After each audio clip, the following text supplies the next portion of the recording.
En esta oportunidad los saluda el abogado Enzo Tapia Coimbra, con estudios de pregrado en la Universidad Católica de Santa María y colegiado en el Ilustre Colegio de Abogados de Arequipa, con maestría en Derecho Penal por la Universidad Católica de Santa María y en Derecho Procesal por la Universidad San Martín de Porres. Respecto al tema laboral, he tenido la oportunidad de trabajar tanto en el sector público como en el sector privado y también en el ámbito jurisdiccional. Bueno chicos, en esta oportunidad el motivo de mi convocatoria básicamente es para poder hacer una disertación respecto a dos de las causales que yo considero que son las más frecuentes respecto a la extinción de la relación laboral. ¿De acuerdo? Entonces vamos a hablar el día de hoy respecto a la extinción del contrato laboral, específicamente referido a la causal del despido como una decisión unilateral del empleador, y la otra causal, que es la renuncia, como una decisión unilateral, en este caso del trabajador. ¿De acuerdo? Como pueden apreciar, en principio nosotros debemos de tomar en cuenta de que la normatividad que nos regula a nosotros como trabajadores del Estado peruano es el Decreto Supremo 003-97-TR, cuya denominación es la Ley de Productividad y Competitividad Laboral. ¿De acuerdo? Entonces, esta va a ser nuestra arma legal, por así decirlo, a través de la cual vamos a poder solucionar aquellos tipos de controversia que se puedan presentar en el día a día en las relaciones laborales. Y también va a servir como instrumento que de cierta forma va a permitir llevar un clima laboral adecuado en los centros de trabajo. ¿De acuerdo? Ahora, antes de hablar de lo que es una extinción de la relación laboral o del contrato de trabajo, considero importante primeramente hablar sobre qué es un contrato laboral. Si bien es cierto, la ley de productividad y competitividad laboral no hace referencia de manera expresa al concepto de contrato de trabajo, sin embargo, nos vamos a ceñir a lo que establece el Estatuto Laboral Español, que de cierta forma estaríamos aplicando aquel derecho comparado. Este estatuto básicamente indica de que el contrato de trabajo vendría a ser una especie de filiación por parte de los trabajadores a favor de una empresa, de manera voluntaria y de manera libre. Y a cambio de ello, la empresa o la organización va a pagar una retribución de por medio. Es la definición que le da el Estatuto Laboral Español. Como les había comentado al inicio, nuestra legislación laboral no regula expresamente la definición de qué es un contrato laboral de trabajo. ¿Por qué? Porque normalmente, por ejemplo, si podemos apreciar en la diapositiva, el artículo 4 de la referida ley señala que toda prestación personal de servicios remunerados y subordinados se presume la existencia de un contrato a plazo indeterminado. ¿De acuerdo? Entonces, como podemos apreciar, nuevamente les repito, nuestra legislación laboral no regula de manera expresa una definición exacta en cuanto a lo que es un contrato laboral. Sin perjuicio de ello, también es importante precisar de que existen sectores de la doctrina que justamente regulan lo que es un contrato laboral. Por ejemplo, uno de los juristas más sonados en nuestro país señala, ¿no?, que el contrato laboral es el acuerdo en virtud del cual una persona llamada trabajador se obliga a prestar su servicio por cuenta, dirección, dependencia y subordinación de otra llamada empleador, a cambio de un salario. Su contenido está formado por dos obligaciones: la deuda del trabajador, que se cumple con la prestación del servicio, y la deuda del empleador, que se cumple con el pago del salario. En palabras sencillas, chicos, en síntesis, hablamos de un contrato laboral cuando existe una relación bilateral entre dos partes, en virtud de la cual el trabajador se obliga a prestarle un servicio a favor del empleador, y el empleador se obliga a pagarle una remuneración justamente por este servicio prestado. ¿De acuerdo? Ahora, como podemos darnos cuenta, en el contrato laboral hablamos de dos partes, ¿de acuerdo? La primera parte está referido al trabajador, que vendría a ser la parte obligada a prestar el servicio, y por otro lado estamos hablando del empleador, que sería la otra parte, que el empleador esté en la obligación de recompensar mediante el pago de una remuneración por el servicio prestado, en este caso por el trabajador. ¿De acuerdo? Entonces, partiendo de ahí de que el contrato laboral podemos apreciar la intervención de dos partes, trabajador y empleador. ¿De acuerdo? Ahora, como ustedes también seguramente tienen conocimiento, hay que tomar en cuenta además de que para que nosotros podamos hablar de un contrato laboral o para que podamos hablar de una relación laboral, es indispensable que concurran los tres elementos justamente que justifican la existencia de esta figura jurídica. ¿De acuerdo? El elemento subordinación, el elemento de la prestación del servicio y el elemento remuneración. ¿De acuerdo? Ahora, otra de las características de este contrato laboral básicamente es de que este contrato es consensuado. ¿Qué quiere decir? Que tiene que haber el acuerdo de ambas partes. No podríamos hablar de un contrato laboral si es que no existe acuerdo de las partes. Obviamente, en este caso, pues el trabajador se sentará, conversará con el empleador, llegarán a un acuerdo respecto a las condiciones de contrato, respecto a la remuneración y otras obligaciones que puedan devenir en el transcurso de la relación laboral.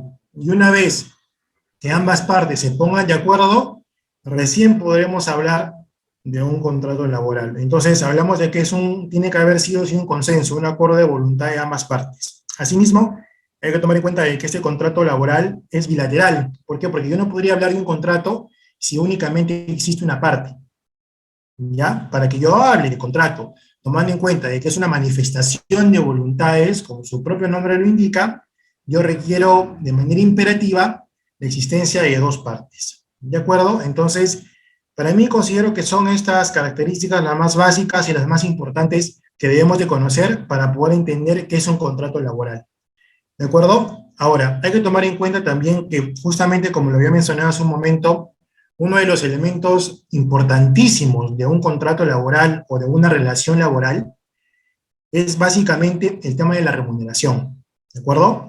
Según nuestra Constitución, no existe el trabajo ad honorem. Es decir, por la prestación de un servicio, existe la obligación de la otra parte de remunerarlo, ¿de acuerdo? Entonces no podemos hablar de un trabajo ad honorem, de un trabajo a título gratuito, sino hablamos siempre de un trabajo oneroso, es decir, que hay una contraprestación de por medio. Ahora bien, como les había comentado hace un momento, les adelanté, ¿cuáles son las condiciones de una relación laboral? Ahora me preguntarán, profesor, ¿cuál es la diferencia entre una relación laboral expresamente hablada y entre un contrato laboral? La relación laboral vendría a ser básicamente esta vinculación jurídica que existe entre el empleador y el trabajador.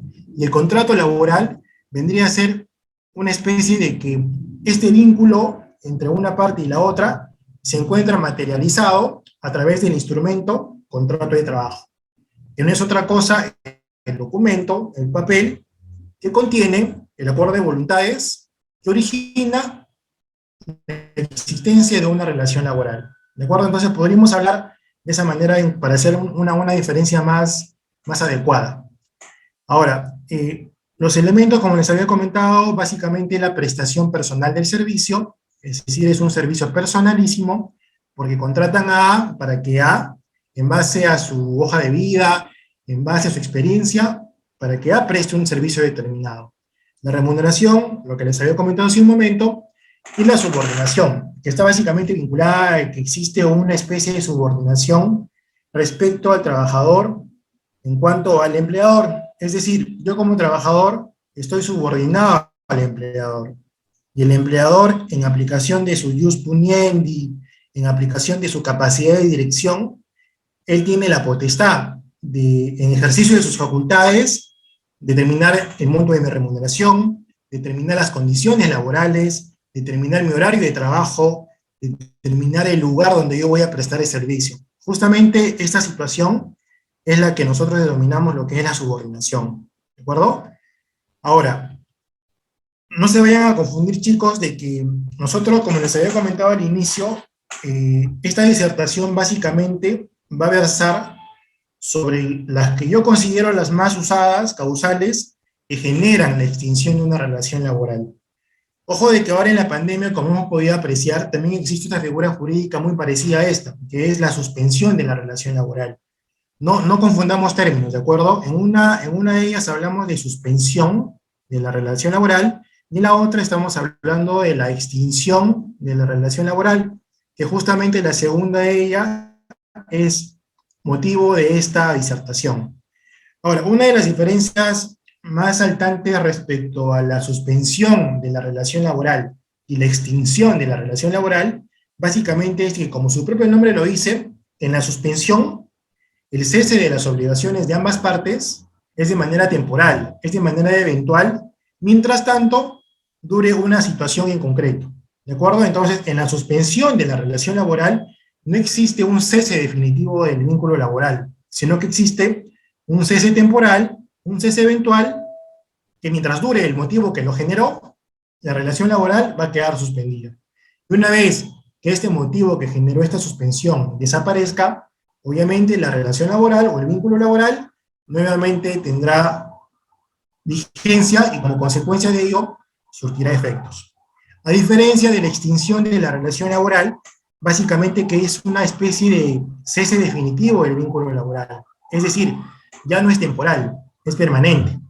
Ya no hay marcha atrás, ¿de acuerdo? Es un cese definitivo de la obligación del empleador respecto a pagar la remuneración y un cese definitivo de la obligación del trabajador de prestar sus servicios, ya sea de obra o profesionales. En ese sentido, podemos nosotros citar al maestro español Manuel Alonso Lea, que entiende por extinción del contrato de trabajo aquella terminación del vínculo que liga a las partes con la consiguiente cesación definitiva de las obligaciones de ambas. Es lo que estábamos hablando, ¿no? Hablamos de extinción laboral cuando existe el cese definitivo de las obligaciones de ambas partes. Asimismo, la terminación de la relación laboral en donde cesa la obligación empresarial de seguir abonando la remuneración, así como cesa la obligación del trabajador de seguir prestando sus servicios. Igual lo que les había comentado hace un momento.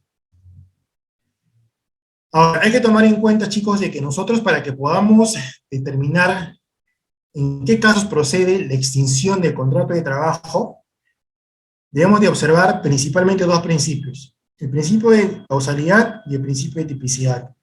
Normalmente este tipo de principios lo aplicamos en el caso de los despidos. Como ustedes bien saben, los despidos únicamente obedecen a la existencia de una causa objetiva comprobada que amerite un despido. Ahora, para que yo pueda imputarle al trabajador una causa objetiva, para que le pueda imputar una infracción grave, obviamente que yo tengo que tener los medios probatorios suficientes y necesarios que me permitan concluir de manera indefectible de que en este caso el trabajador cometió una infracción. ¿De acuerdo? Entonces, ahí estamos hablando del principio de causalidad. ¿Qué significa?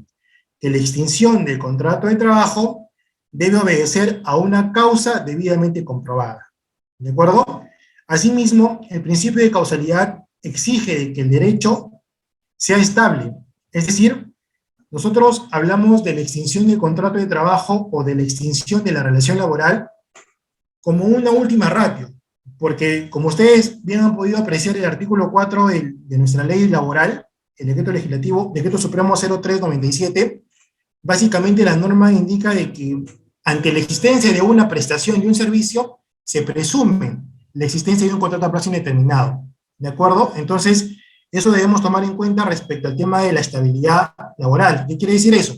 De que la extinción de la relación laboral, dicho en otras palabras, vendría a ser una especie de la última ratio para poder fin a un vínculo laboral. ¿De acuerdo?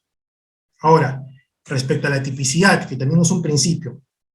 En cuanto a la tipicidad, podemos indicar básicamente que si yo voy a imputar la comisión de una infracción por parte del trabajador, obviamente que esta infracción que yo vaya a imputarle tiene que estar debidamente regulada, uno, en el decreto supremo 0397-TR, o en su defecto debería estar regulada en el reglamento interno de trabajo.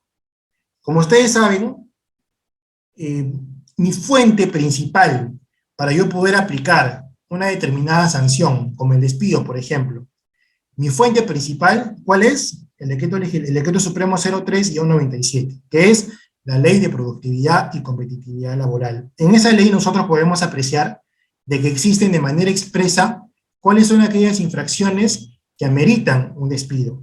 Sin embargo, debemos tomar en cuenta de que esta ley es de manera general, ¿de acuerdo? Sin embargo, también somos conscientes y somos conocedores de que cada empresa, cada empleador, cada organización tiene sus propias particularidades. Por ejemplo, yo no voy a comparar las particularidades y necesidades de una empresa de telecomunicaciones a las particularidades y necesidades de una empresa que se dedica al rubro del turismo. Obviamente son distintas. ¿Por qué? En principio, porque una empresa de telecomunicaciones, por la calidad de trabajadores que tienen, probablemente sean trabajadores netamente técnicos. ¿Qué significa eso? Que me van a ensamblar antenas, etc. Y obviamente las faltas o infracciones que estos trabajadores pudieran cometer, obviamente que estas faltas no van a ser cometidas por aquellos trabajadores que laboran en una empresa de turismo. ¿Por qué? Porque por las funciones, por la naturaleza y por el rubro de cada empresa van a ser distintas. ¿De acuerdo? Entonces, si bien es cierto, nosotros tenemos una norma general que regula a todas las empresas a nivel nacional, cada empresa tiene la obligación también de poder contar con un reglamento interno de trabajo. ¿Y cuál es la finalidad? Justamente la finalidad básicamente es de que en este reglamento interno de trabajo la empresa pueda consignar todas aquellas infracciones que sus trabajadores pudieran cometer en el ejercicio de sus funciones. ¿De acuerdo? Entonces, si yo, por ejemplo, soy empresa y veo que mi ley general no regula todas las infracciones que yo veo que en el día a día cometen mis trabajadores, lo que yo voy a hacer mi reglamento interno, y en mi reglamento interno yo voy a regular aquellas infracciones más comunes, más usuales que mis trabajadores cometan. De tal manera que no pueda presentarse la situación que un trabajador comete una infracción y yo no tenga el instrumento legal que regule este hecho, esta acción como una infracción. Por lo tanto, no voy a poder sancionarlo. Entonces, ¿a qué voy? Que la tipicidad básicamente significa de que los hechos que yo voy a imputarle al trabajador como infracción tienen que estar tipificados como tal, ya sea en la ley general o sea en su reglamento interno de trabajo. ¿De acuerdo? Ahora, ¿cuáles son los tipos de extinción de la relación laboral? Tenemos tres clasificaciones, ¿de acuerdo? La primera de ellas es por voluntad de una de las partes. Justamente dentro de esta clasificación tenemos a la renuncia y tenemos al despido. Como pueden apreciar, esta clasificación de extinción de la relación laboral está referido a la voluntad de una de las partes. En el caso del despido, nos estamos refiriendo a la voluntad del empleador, y en el caso de la renuncia, nos referimos obviamente a la voluntad del trabajador. En ambos casos, hablamos de una voluntad unilateral, es decir, yo no requiero ponerme de acuerdo con el trabajador, yo no requiero ponerme de acuerdo con el empleador para que me despida o para renunciar, no, porque esta voluntad, tanto del empleador como del trabajador, es una voluntad unilateral, ¿de acuerdo? La otra clasificación básicamente es por voluntad de ambas partes. Y la norma también regula de que las partes, en este caso el trabajador y el empleador, pueden poner fin a una relación laboral a través del mutuo disenso. ¿Qué significa un mutuo disenso? Que las partes se van a reunir y se van a poner de acuerdo para poner fin a este vínculo laboral. Y este acuerdo, este mutuo disenso, según norma, tiene que darse por escrito de manera obligatoria. Y finalmente tenemos la última clasificación, que es por causas ajenas a la voluntad de las partes. Doctor, ¿en qué casos estamos frente a esta clasificación? Acá nos encontramos, por ejemplo, en caso del tema de la pérdida de la capacidad físico-mental, que implique el detrimento de la capacidad física y mental del trabajador y le imposibilite seguir laborando. Por ejemplo, el fallecimiento, ¿no? Por ejemplo, la jubilación. Como se pueden dar cuenta, estos hechos, estos acontecimientos, son situaciones que son ajenas a la voluntad de las partes. ¿Por qué? Porque yo no voy a saber, yo no voy a prever cuándo una persona va a perder la capacidad mental o cuándo una persona va a perder la capacidad física. Son situaciones de casos fortuitos, es decir, son situaciones que no puedo preverla, por lo tanto, están ajenas a la voluntad de las partes. Sin embargo, en esta oportunidad únicamente nos vamos a referir a esta clasificación vinculada a la voluntad de una de las partes, particularmente la renuncia y el despido. Ahora, ¿cuáles son las causas de extinción del vínculo laboral? Ahí, como podemos apreciar, tenemos las siguientes: el mutuo disenso, el fallecimiento del trabajador o del empleador. En este punto igual lo voy a tratar de manera muy breve. Hay que tomar en cuenta de que en el caso del fallecimiento del trabajador, es lógico, ¿no? Porque si el trabajador fallece, ya no hay la otra parte para que exista un vínculo laboral. Porque como les había dicho al inicio, para que haya un vínculo laboral, para que haya una relación laboral, yo requiero dos partes. Es bilateral. Entonces, si una de las partes fallece, obviamente ya no tiene sentido, este vínculo laboral desaparece automáticamente. Por eso es una causal extinción. Ahora, ustedes saben, chicos, de que el empleador, es decir, la empresa, puede ser una persona natural o puede ser una persona jurídica. En esta causal de extinción del contrato de trabajo, cuando hablamos del fallecimiento del empleador, en caso que el empleador sea una persona natural, obviamente, en estos casos, el vínculo laboral va a desaparecer, se va a extinguir. ¿Por qué? Porque igual que el fallecimiento del trabajador, ya no está la otra parte que me exige el contrato laboral. Sin embargo, cuando estamos frente a la situación de que el empleador es una persona jurídica, entonces esto no va a aplicar. ¿Por qué? Porque si fallece el representante legal, obviamente que ellos tienen un segundo. Entonces, de cierta forma, la representatividad de esta persona jurídica no va a terminar con el fallecimiento de su representante legal. No, porque seguramente si ocurre eso, quien le sigue en la línea de mando, en la línea de jerarquía, quien le sigue asumirá el cargo de representante legal. Y por lo tanto, no podríamos hablar de la muerte de una persona jurídica. ¿De acuerdo? En ese segundo supuesto, el vínculo laboral se mantiene. Tenemos la renuncia, tenemos la terminación de obras o servicios, la terminación de la relación laboral por causa objetiva, que es básicamente el despido, tenemos la jubilación y tenemos la invalidez absoluta y permanente. ¿De acuerdo? La renuncia. Listo. A ver, estamos entrando básicamente al punto central de esta disertación, que el objetivo básicamente era tratar la renuncia y el despido. ¿Para qué? Para que ustedes, ya sea como trabajadores, o en todo caso, si trabajan en un área de recursos humanos de cualquier empresa, podamos realizar de manera correcta el procedimiento tanto para la renuncia como para el despido.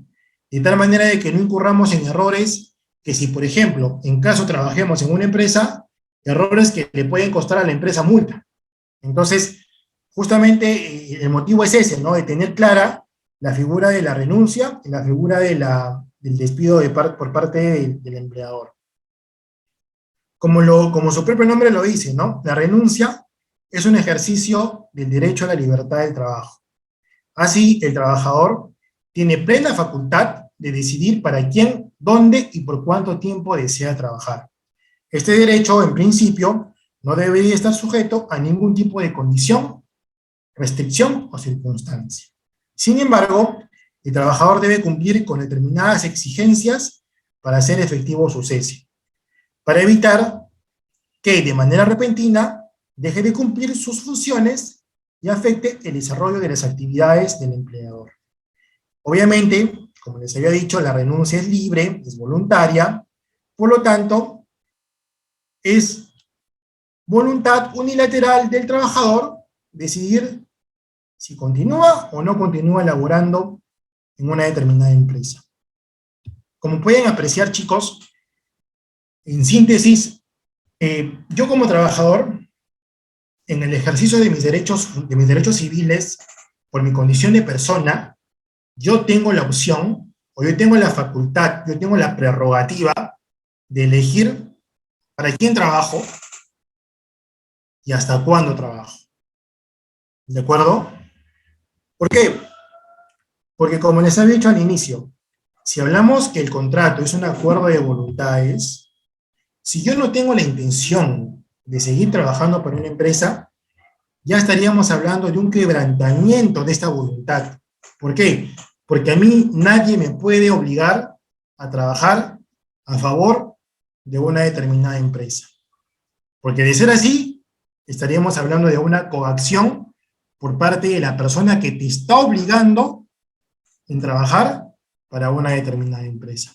Por lo tanto, la renuncia básicamente es una situación libre y voluntaria del trabajador, de decidir hasta cuándo yo voy a laborar para un determinado trabajador. Sin embargo, como bien lo podía apreciar, en teoría este derecho debería ser irrestricto.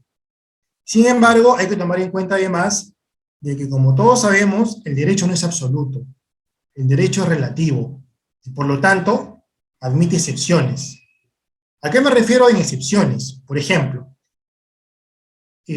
según norma, existe un procedimiento para que yo pueda renunciar al centro laboral. No es simple de que yo hoy día me levanto y digo, voy a renunciar. No, no es así.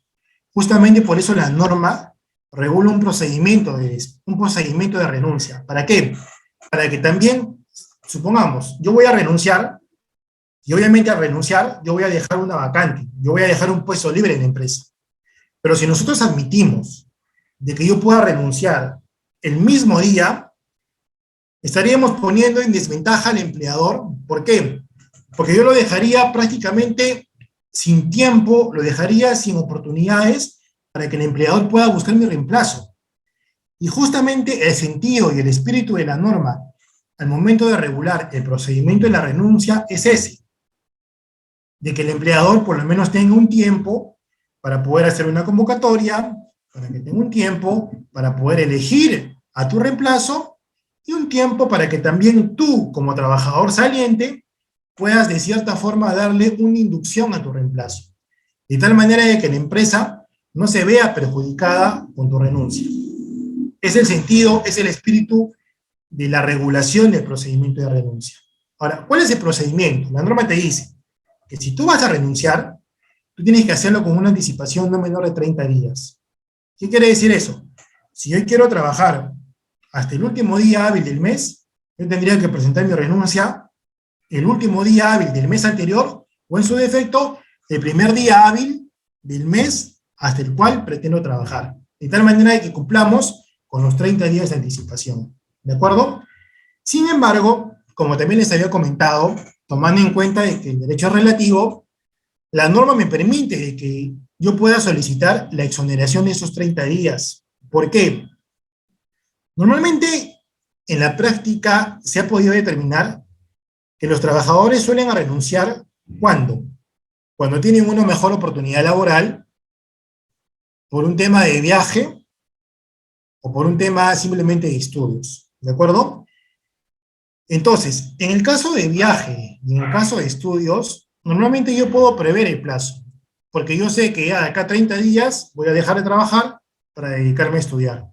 Sin embargo, esta situación no se presenta cuando yo tengo una nueva oportunidad laboral. Supongamos, me llaman y me dicen, ¿sabes qué? Estoy interesado en tus servicios, obviamente me ofrecen una mejor remuneración, me ofrecen mejores condiciones laborales, pero me dicen, tienes disponibilidad inmediata. Como ustedes han visto, normalmente en las convocatorias existe un ítem que dice disponibilidad inmediata. ¿Qué significa eso? Que me aceptan y yo al día siguiente tengo que ir ya a recibir inducción. Entonces, ¿qué pasa, por ejemplo, en el caso de un trabajador que vengo laborando en una empresa, pero también soy consciente de que yo he postulado a varias empresas y una empresa me llama y me dice que quieren contar con mis servicios? Y me dice de que quieren una disponibilidad inmediata para la siguiente semana. Obviamente que si me ofrecen mejores sueldos, una mejor remuneración, me ofrecen mejores condiciones laborales, obviamente que me va a convenir irme a trabajar a esta empresa. Sin embargo, si esta empresa me da un plazo de una semana para poder cerrar mis obligaciones en la otra empresa, yo no voy a estar dentro de los 30 días que me exige la norma. En estos casos, La norma le da la posibilidad al trabajador de que éste pueda solicitar, de cierta forma, la exoneración de esos 30 días. Es decir, al momento que yo voy a materializar mi renuncia a través de una carta, en esa misma carta yo voy a solicitar para que el empleador me exonere de los 30 días de anticipación. Ahora, el empleador tiene dos opciones. De oficio, es decir, a iniciativa de ellos mismos, pueden gestionar la exoneración o simplemente no aceptan tu solicitud de exoneración. Ahora, la norma dice también, chicos, que en ese extremo, el empleador tiene un plazo de 3 días para contestar tu solicitud de exoneración o no. ¿Qué quiere decir eso? Al momento que yo presente mi carta de renuncia, al momento de yo plantear en esta carta mi solicitud de exoneración de los 30 días, la empresa tiene, el empleador tiene 3 días para responderme si mi solicitud de exoneración ha sido aceptada o no ha sido aceptada. Ahora, profesor, ¿qué pasa si la empresa nunca me responde? La norma dice que si vencido los 3 días, el empleador no se pronuncia respecto a tu solicitud de exoneración, en estos casos se entiende de que tu solicitud de exoneración ha sido aceptada. ¿De acuerdo? Entonces, por así decirlo, aplicaríamos lo que se aplica en derecho administrativo como el silencio administrativo positivo. Es decir, si el empleador no me responde en el plazo de 3 días mi solicitud de exoneración, yo sobreentiendo de que mi solicitud de exoneración ha sido aceptada. ¿De acuerdo? Entonces, el procedimiento que deben de cumplir, chicos, para poder renunciar a un empleador es este: los 30 días, salvo que pida la exoneración y el empleador les acepte la exoneración. Ahora, vayámonos al otro extremo. ¿Qué pasa, doctor, si es que el empleador me responde y me dice, no, no acepto tu solicitud de exoneración? Caballeros, si el empleador no acepta tu solicitud de exoneración, vas a tener que trabajar los 30 días que te exige la norma. ¿Ya? Entonces, es lo que dice la norma. ¿De acuerdo? Entonces, nosotros estamos acá para cumplirla, tratar de ver las formas de que las partes se vean de cierta forma menos perjudicadas. ¿Ya, chicos? Ahora, me parece que está claro el tema de la renuncia. Ese procedimiento es lo más importante saber. Ahora vamos a irnos por el despido. ¿Qué es el despido? El despido es el ejercicio de la facultad del empleador de dar por terminada la relación laboral que mantiene con determinado trabajador. Sin embargo, frente a esta facultad, se erige la garantía de la estabilidad laboral, toda vez que en último término, esta se concibió para limitar o restringir dicha facultad, de modo que solo puede ejercerse cuando medie una causa justificada. Asimismo, otro concepto que le dan al despido básicamente es de que es una decisión unilateral del empleador en virtud de la cual da por resuelto o extinguido el vínculo laboral. Puede ser justificado cuando media alguna causa justa relacionada ya sea a la conducta o a la capacidad del trabajador. Puede ser arbitrario cuando no exista motivo que justifique este despido. Puede ser nulo en los casos establecidos por la norma. En ese aspecto, la Constitución y las leyes de nuestro país protegen al trabajador respecto al despido nulo y al despido arbitrario. Como pueden apreciar, chicos, el despido no es otra cosa que aquella decisión unilateral del empleador de poner fin al contrato laboral. Justamente esta facultad que tiene el empleador de poder despedir al trabajador, justamente está vinculada a la subordinación, está vinculada a la capacidad de autoridad que tiene el empleador respecto al trabajador. ¿De acuerdo? Entonces, es una decisión unilateral del empleador. Yo no requiero negociar con el trabajador sobre su despido, no. Yo veo, yo pruebo, yo puedo acreditar que el trabajador efectivamente ha cometido una falta grave. Yo no requiero pedirle permiso, yo no requiero negociar, yo no requiero conciliar, simplemente cumplo con el procedimiento de despido y lo retiro de la empresa. ¿De acuerdo, chicos? Entonces, hay que tener muy en cuenta esto, ¿ya? Ahora, el despido, obviamente, no puede ser simplemente porque al empleador se le ocurrió despedirlo y lo va a despedir, no. No es que al empleador no le caiga porque el trabajador no se viste a su gusto y simplemente quiero votarlo. No, no es así. ¿Ya? ¿Por qué? Porque justamente considerando que nuestra legislación de cierta forma contiene disposiciones que son dirigidas a favor del trabajador, existe una protección frente al despido arbitrario. ¿Qué significa esto? Que si yo voy a despedir a un trabajador, obviamente yo tengo que valerme, tengo que fundamentar la existencia de una causa objetiva que justamente motive este despido. Y esta causa objetiva yo no puedo presumirla. Acá no aplica la presunción. ¿De acuerdo? Yo como empleador, si yo alego un hecho que implica ser causa objetiva, yo lo alego porque tengo la convicción, tengo la certeza de que efectivamente ha habido la comisión de una infracción grave. Es decir, yo como empleador, en caso de despido arbitrario, este se judicialice, yo tengo la obligación, yo tengo la carga de la prueba de poder acreditar que efectivamente existe una causa justa, una causa objetiva que motivó un despido. ¿De acuerdo? Ahora, el despido básicamente se relaciona a dos situaciones. Por situaciones vinculadas a la capacidad del trabajador, a su capacidad, y por situaciones vinculadas a la conducta del trabajador. Cuando hablamos de capacidad, estamos hablando básicamente de la capacidad física y la capacidad mental. Es decir, estamos hablando cuando existe un detrimento de la capacidad física y la capacidad mental del trabajador que le impida poder seguir trabajando. En cambio, cuando hablamos de causas relacionadas a la conducta del trabajador, estamos hablando básicamente de la conducta, es decir, del comportamiento que tiene el trabajador en el centro laboral. Por ejemplo, acá tenemos las causas. Detrimento de facultad físico-mental. Esta causal está vinculada a la capacidad del trabajador. Rendimiento deficiente, de igual forma. Esta capacidad está también relacionada. Esta causal está relacionada a la capacidad del trabajador. Negativa injustificada está relacionada básicamente a la capacidad y a la conducta del trabajador. Inhabilitación está referida a la conducta. Comisión grave, comisión de falta grave y condena por delito doloso está vinculada a la conducta del trabajador. En caso del detrimento de la facultad físico-mental, hay que tomar en cuenta de que este detrimento tiene que ser de tal manera de que impida que el trabajador pueda seguir laborando.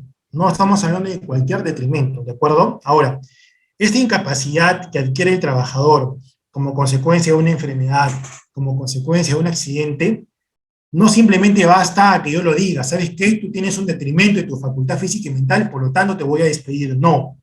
Este detrimento de facultades tiene que estar debidamente acreditado, ya sea por Salud, por el Ministerio de Salud, o en su defecto por la Junta de Médicos del Perú.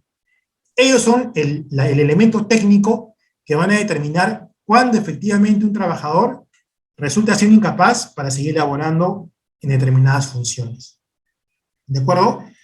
Y el rendimiento deficiente básicamente está vinculado, chicos, a la producción. Por ejemplo, si yo soy un trabajador que me encargo, cuya función es hacer camisetas, y ponte, en el día yo hago 20 camisetas, hago 20, produzco 20 camisetas al día, pero de la noche a la mañana, de 20, comienzo a producir 3, 4, sin motivo justificado, obviamente que por esa infracción grave yo podría despedirte.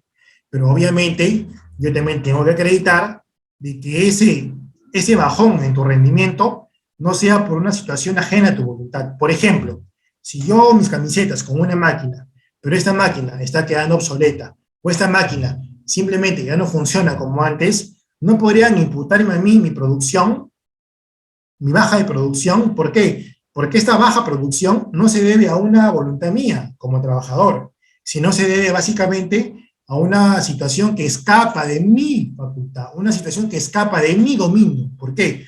Porque yo no tengo la obligación de tener la máquina en buenas condiciones. La obligación le pertenece al empleador. El empleador tiene que moverse las máquinas. Entonces, este rendimiento deficiente está vinculado siempre y cuando el rendimiento baje por causa vinculada a la propia voluntad del trabajador. ¿De acuerdo? El tema de la negativa injustificada a pasar examen médico es lógico también. O sea, existe la obligación de los trabajadores para pasar examen médico y yo no quiero hacerlo, obviamente que eso va a implicar a que yo ponga en riesgo la vida de mis compañeros, a que yo ponga en riesgo la seguridad jurídica de la empresa. ¿Por qué? Porque imagínate, si yo no quiero pasar examen médico, pese a que tengo la obligación, y Dios no quiera, me pasa algo por una enfermedad terminal que me la pudieron detectar al momento de pasar el examen médico, pero simplemente como no lo quise, no lo detectaron, yo estoy poniendo en riesgo, uno, la vida de los trabajadores, de mis compañeros, y dos, yo estoy poniendo en riesgo también de que de repente la empresa pueda tener problemas a futuro, ¿de acuerdo? La inhabilitación del trabajador está vinculada básicamente a que el trabajador obviamente puede ser inhabilitado, ya sea por orden judicial o por una autoridad administrativa. La condena penal por delito doloso está referida a que el trabajador haya sido condenado por delito doloso, ojo, por delito doloso. Es decir, en caso que el trabajador sea condenado por delito culposo, ojo, culposo, no doloso, no sería una causa objetiva de despido. Y por comisión de falta grave, que justamente la ley, el decreto supremo 0397 y OTR, establece cuáles son las causales, cuáles son las infracciones graves que ameritan un despido. Acá están, ¿cuáles son las causas justas? Los que le venía hablando, ¿no? El detrimento de la facultad física, el rendimiento deficiente, la negativa injustificada de someterse a examen médico, la comisión de falta grave, la condena por delito doloso y la inhabilitación del trabajador. Ahora, es la parte más importante para mí de esta exposición. ¿Cuál es el procedimiento de despido? Chicos, si yo no sigo este procedimiento, voy a incurrir en despido arbitrario, ¿eh? O sea, es importantísimo que nosotros podamos cumplir con el procedimiento de despido. ¿Ya? A ver, yo empleador, detecto la comisión de infracción grave. ¿Qué hago? Según procedimiento establecido por la norma, yo debo de enviarle una carta de preaviso al trabajador. Una carta de preaviso, y en esa carta de preaviso de despido, o también otros lo denominan como carta de imputación de cargos, en esta carta yo voy a hacer referencia a cuáles son los hechos que yo le estoy imputando al trabajador. Asimismo, en esta carta de preaviso de despido o de imputación de cargos, yo le voy a conceder al trabajador un plazo no menor de 6 días para que éste pueda hacer sus descargos. ¿De acuerdo? Ahora, durante el procedimiento de despido, yo como empleador tengo la facultad de poder exonerar al trabajador para que deje de laborar. ¿Qué quiere decir eso? A efecto de poder salvaguardar mi integridad, a efecto de poder salvaguardar la integridad del empleador y la integridad de los compañeros, yo puedo decidir que mientras dure el procedimiento de despido, el trabajador no vaya a laborar. Pero eso sí, por el tiempo que el trabajador no vaya a laborar, eso no significa que yo no le voy a pagar sus beneficios, que no le voy a pagar su sueldo, que le voy a hacer descuentos, no. Si bien es cierto, tengo la potestad, tengo la prerrogativa de hacer que el trabajador no labore mientras dure este despido, esto no significa que yo voy a dejar de pagarle su sueldo. El tema de su sueldo, el tema de sus beneficios, que incólume, no se puede tocar, ¿de acuerdo? Ahora, volviendo al procedimiento en sí, le doy 6 días, no menos de 6 días para que haga descargos. Son dos opciones, ¿no? Que el trabajador haga los descargos y que de cierta forma justifique las faltas que éste ha cometido, o de lo contrario, que simplemente el trabajador no conteste, no haga descargos.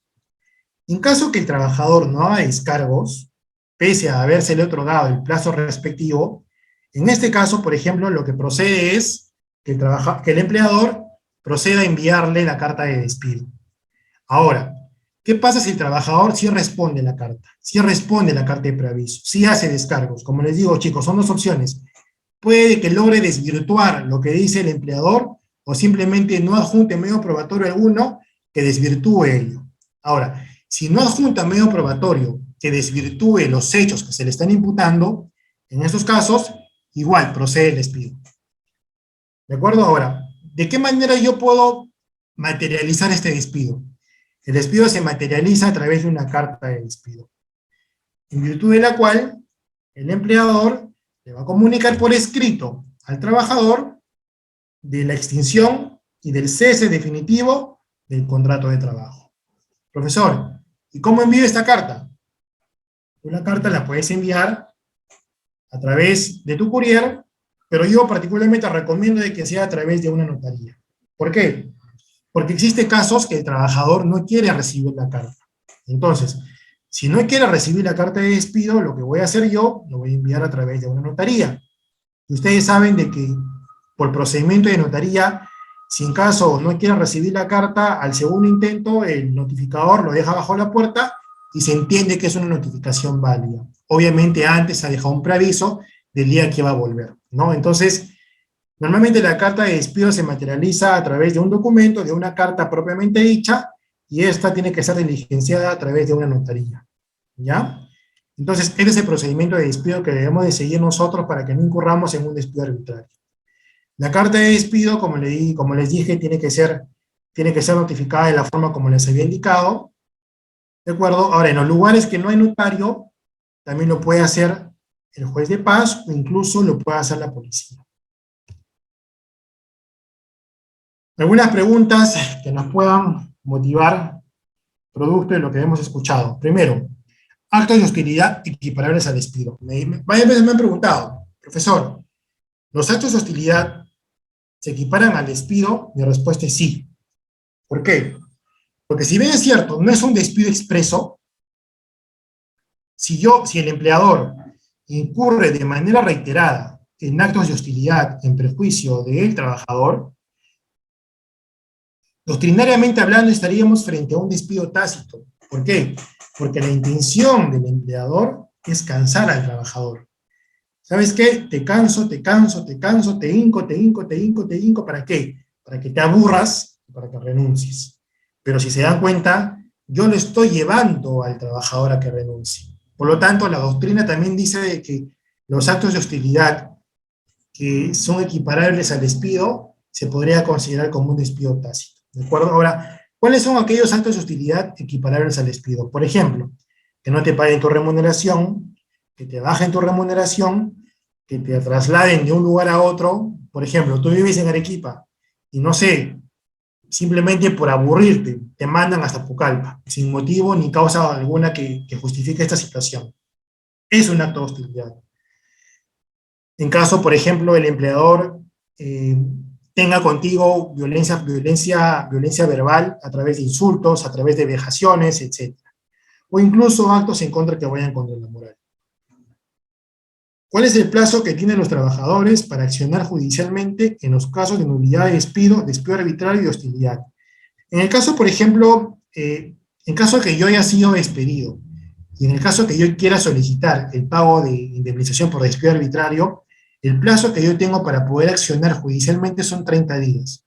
Sin embargo, si yo como trabajador creo de que si bien es cierto, me han pagado mis beneficios sociales, considero que no me los han pagado completos, y por lo tanto estoy solicitando de reintegro del saldo que a mi criterio me corresponde, el plazo son 4 años.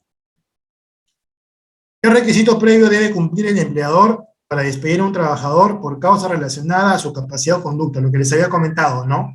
El requisito previo es mandarle su carta de preaviso de despido, darle sus 6 días, si no es virtual lo imputado o simplemente no contesta, enviarle su carta de despido. Con esto, yo quedo tranquilo porque sé que he incurrido en un despido justo.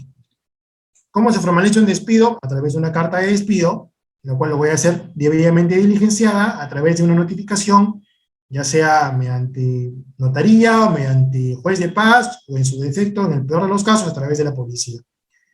¿Qué debe hacer un trabajador en caso de ser hostilizado? En caso de que un trabajador sea pasible de actos de hostilidad, tiene que comunicar al empleador, enviarle una carta solicitando el cese de los actos de hostilidad. Si pese a esa carta el empleador persiste en los actos de hostilidad, tendrá que recurrir el empleador a la vía judicial solicitando nuevamente el cese de los actos de hostilidad. ¿Cuál es el monto de la indemnización para pagar tratándose de despido arbitrario? El monto de la indemnización por despido arbitrario básicamente equivale a una remuneración y media perdón, o una remuneración y media, ¿de acuerdo? Hasta un máximo de 12 remuneraciones. Esto se aplica por año trabajado. ¿Qué debe hacer un trabajador si persiste la hostilización en su caso? Como le dije, en caso que yo envíe una carta administrativa a nivel interno y todavía el empleador persista en los actos de hostilidad, lo voy a judicializar pidiendo justamente el cese. ¿Y en qué casos específicos se puede reclamar el pago de una indemnización cuando hay un despido arbitrario? Bueno, chicos, esto ha sido todo por hoy. Espero que hayamos podido entender qué es un contrato de trabajo, qué es una extinción de la relación laboral, así como también haber entendido cuándo estamos frente a una renuncia y cuándo estamos frente a un despido. De mi parte, será hasta otra oportunidad. Nuevamente, en nombre de Starley Capacitaciones, agradecemos por su sintonía, agradecemos por confiar en nosotros, en la capacidad que nosotros tenemos para poder, de cierta forma, seguir capacitando a los futuros proyectos de nuestro país y de esta manera seguir complementando su educación y su perfeccionamiento en las carreras que ustedes hayan decidido estudiar. Bueno, chicos, ha sido un gusto y será hasta otra oportunidad. Hasta luego.